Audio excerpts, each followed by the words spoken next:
Young Bengal আন্দোলনের প্রবক্তাকে James Philip, Henry Louis Derozio, Bampfylde Fuller নাকি লর্ড কর্নওয়ালিস? চলুন সঠিক উত্তরটি আমরা ব্যাখ্যা জানার পরে জেনে নেই। ব্যাখ্যা: ইয়াং বেঙ্গল।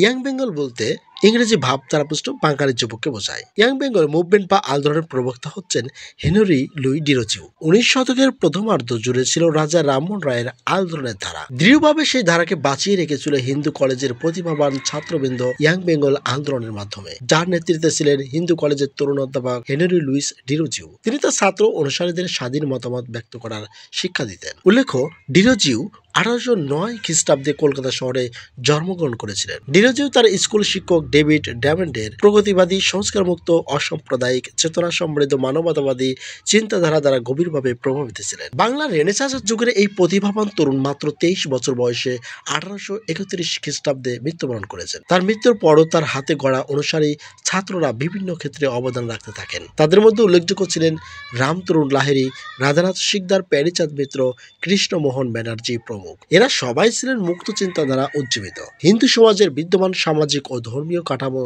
এদেরকে বিদ্রোহী করে তুলেছিল। ইয়াং বেঙ্গল কর্তৃক 1828 থেকে 1843 সালের মধ্যে বেশ কিছু সাময়িকী প্রকাশ করেন। এই সব পত্র পত্রিকার মধ্যে ছিল পার্থেনন, হেসপারাস, জ্ঞানের নেশন, Enquirer, Hindu Pioneer, Quill and the Bengal Spectator. সেই হিসেবে সঠিক উত্তরটি হচ্ছে, অর্থাৎ ইয়াং বেঙ্গলের প্রতিষ্ঠাতা হচ্ছেন হেনরি লুই ডিরোজিও।